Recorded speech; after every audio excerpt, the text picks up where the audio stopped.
Let's talk about The Great Gatsby. More specifically, let's talk about Chapter 1, and more specifically than that, let's talk about wealth. Now please, I'm going to ask you to not watch this video until after you've read the book, or at least until after you've read Chapter 1, because I don't want to spoil anything. Alright, so one of the biggest themes in The Great Gatsby is that everything is not what it seems. Gatsby pretty much is the most perfect example of this.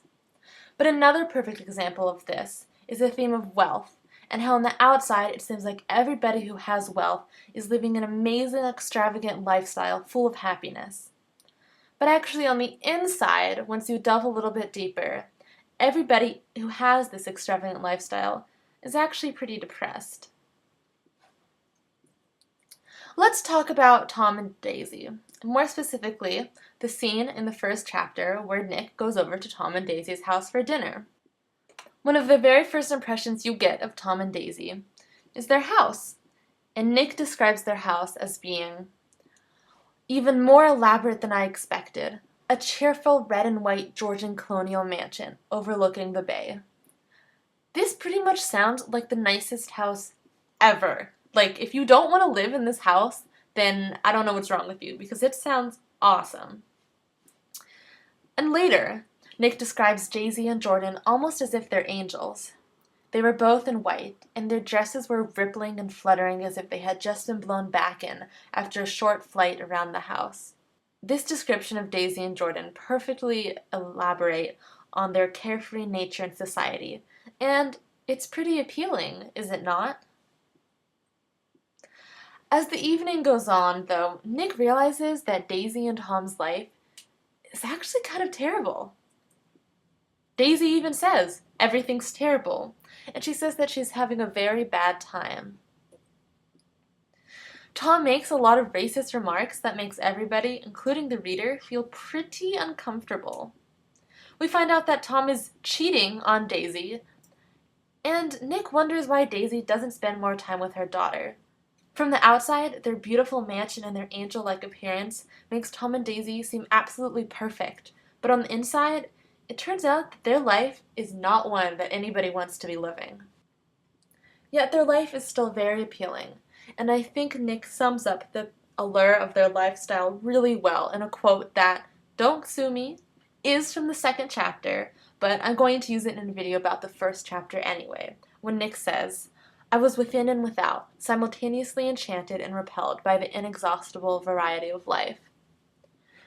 There's something very enchanting about this wealthy lifestyle, even though Nick knows that it's not as great as it seems.